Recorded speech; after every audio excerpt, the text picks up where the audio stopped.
Hello my two viewers, welcome to my channel. চলে এলাম tips with Sudipta থেকে। আমি সুদীপ্তা আপনাদের মাঝে আবারও নতুন একটি ভিডিও নিয়ে। আশা করছি যে যেখান থেকে আমার ভিডিওটি দেখছেন সবাই অনেক ভালো আছেন এবং সুস্থ আছেন। তো আজকের ভিডিওটি হোম ডেকোর আইডিয়ার উপরে। তো চলুন কথা না বাড়িয়ে ভিডিওটি শুরু করা যাক। বিছানার চাদরের চার কোনায় চারটি চুড়ি লাগিয়ে গিট দিলে কি হয় তারই উপরে আজকের ভিডিওটি। তো ভিউয়ার্স দেখুন, এখানে আমি একটি চুড়ি নিয়েছি।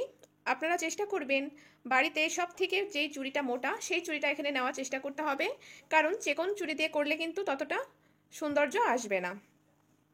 তো এখন দেখুন চুড়ি লাগিয়ে গিট দিলে কি হয়। তো এখানে আমি চারটা চুড়ি নিয়েছি এবং সেটা দিয়ে আজকে আমি কাজটা করব।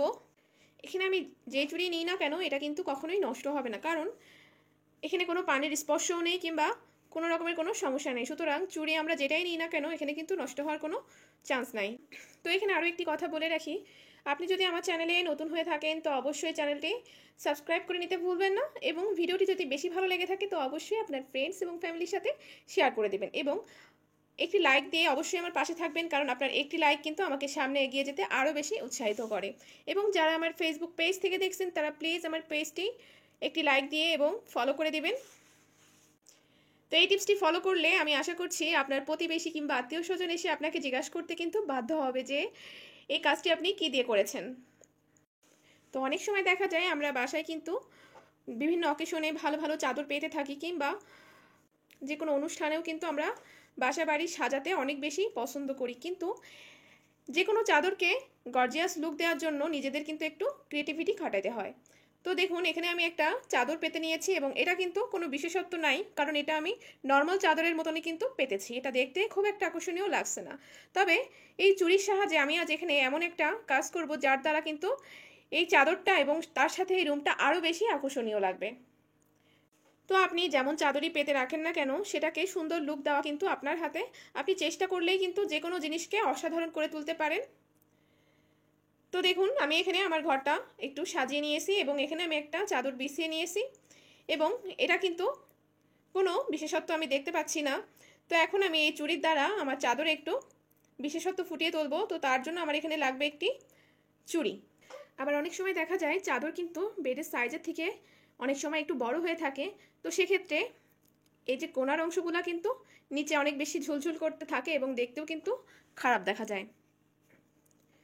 তো সেই খারাপ দেখা এবং এই নিচে গড়িয়ে বেড়ানো এটা বন্ধ করার জন্য আমি এখানে চুড়ির ব্যবহার করব। তো দেখুন এখানে আমি চাদরটা ভালোভাবে ধরে নিয়েছি এবং তার সাথে নিয়েছি একটি চুড়ি, এবং সেটা আমি চাদরের নিচ দিয়ে ঠিক এভাবে করে ঢুকিয়ে এটা একটু হাতের সাহায্যে ধরে নিলাম, এবং সেটার উপরে আমি একটা রাবার দিয়ে চুড়িটাকে আটকে দিলাম এবং হাতের সাহায্যে একটু এদিক ওদিক সুন্দর করে দিচ্ছি যাতে এটা একটু ফুলের মতন দেখা যায়। এটা পুরাটাই আপনার মাথার আইডিয়া এবং হাতের জাদুর উপরে। তো দেখুন এটা কত সুন্দর লাগছে। সামান্য নর্মাল চাদরকেও কিন্তু এই টিপসটা আপনার বাসা এবং ঘরকে আরও বেশি আকর্ষণীয় করে তুলতে অনেক বেশি হেল্পফুল এবং অনেক বেশি পাওয়ারফুল। এরকম একটা চাদর আপনারা যদি যে কোনো অকেশনে কিংবা বাড়িতে যদি কোনো পার্টি হয়ে থাকে তো সেক্ষেত্রে যদি এটা করে দেন তাহলে কিন্তু অনেক বেশি সুন্দর দেখা যাবে। তো দেখুন আমি এই পাশেও কিন্তু সেমভাবে আরও একটি চুড়ি লাগিয়ে নিচ্ছি। নিচ থেকে ধরে আমি উপরে চাদরটা লাগিয়ে দিচ্ছি একটা রাবারের সাহায্যে। আর এই রাবারগুলো কিন্তু আমাদের বাসাতে কম বেশি সবসময় থাকে, বিভিন্ন মিষ্টি বা খাবার দাবারের উপরে কিন্তু এই গার্ডারগুলো দিয়ে পাঠিয়ে দেয় খাবার। তো এই রাবারগুলো কিন্তু আমরা সংরক্ষণ করে রাখতে পারি যে কোনো কাজের জন্য। তো দেখুন আমি দুই পাশে ঠিক যেভাবে লাগিয়ে নিয়েছি সেমভাবে কিন্তু মাঝখানে আরও একটি লাগিয়ে নিচ্ছি। আপনারা চাইলে পুরা বেডের চারিপাশেও লাগাতে পারেন, আবার চাইলে চার কোনায় চারটাও কিন্তু লাগিয়ে নিতে পারেন। তো এখানে আমি সৌন্দর্যের জন্য আরও একটি চুড়ি লাগিয়ে নিচ্ছি ঠিক মাঝখান বরাবর। সেমভাবে চুড়িটা নিচ থেকে দিলাম এবং তারপর কিন্তু একটা রাবার দিয়ে ভালোভাবে বেঁধে দিচ্ছি। এটা চাদরের কোনো ক্ষতি হবে না কিংবা চুড়িও কিন্তু একদমই নষ্ট হবে না, কিন্তু মাঝখান দিয়ে আপনার রুমটা অনেক বেশি গর্জিয়াস একটা লুক ক্রিয়েট করবে। তো দেখুন এখানে কিন্তু আমি লাগিয়ে নিয়েছি। এবার ফাইনাল লুক দেখুন আমার ঘরটা কেমন লাগছে।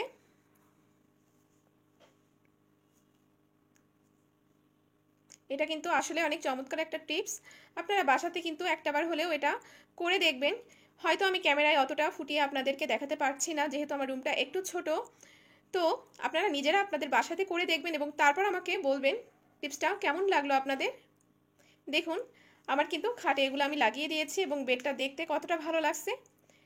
খুবই সামান্য একটা চাদরকেও কিন্তু অনেক বেশি আকর্ষণীয় করে তুলেছে শুধুমাত্র এই সামান্য কিছু চুড়ি। তো এভাবে করে আপনারা বাসায় যে কোনো অকেশনে কিন্তু এইভাবে আপনারা ঘরটাকে ডেকোরেশন করতে পারেন, সাথে সাথে আপনার বেডটাকেও সিম্পল বেডও কিন্তু অনেক বেশি অসাধারণ করতে পারে, শুধুমাত্র একটুখানি ক্রিয়েটিভিটি যদি আপনি এখানে মেশাতে পারেন। তো এইভাবে আপনারা বেডের চারপাশে চুড়ি লাগিয়ে দেবেন, দেখবেন অনেক বেশি ভালো লাগবে। আর রাফ ইউজের জন্য আমরা যে বেডশিটগুলো ব্যবহার করে থাকি অনেক সময় দেখা যায় সেগুলো একটু সাইজে বড় হয়ে থাকে, তো সেক্ষেত্রেও কিন্তু আপনারা এই চুড়ির ব্যবহারগুলো চারপাশে চারটা করে নিতে পারেন।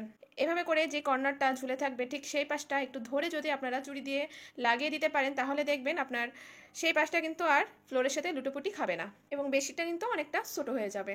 তো আশা করছি বুঝতেই পাচ্ছেন যে টিপসটা কতটা বেশি কার্যকরী। তো আশা করছি আজকের এই ভিডিওটি আপনাদের অনেকের অনেক কাজে আসবে এবং মনের আনন্দে ঘর ডেকোরেশন করুন এবং মনকে ভালো রাখতে একটি ঘরকে ডেকোরেশন করার চেয়ে ভালো আর উত্তম কাজ আর হতেই পারে না। সাথে সাথে ঘরে অনেক প্ল্যান্ট লাগান, কারণ গাছ আমাদের স্বাস্থ্যকে ভালো রাখতে সাহায্য করে। তো আজকে এখানেই বিদায় নিব, দেখা হবে নতুন কোনো ভিডিওর সাথে। সে পর্যন্ত সবাই ভালো থাকবেন, সুস্থ থাকবেন। সবাইকে ধন্যবাদ।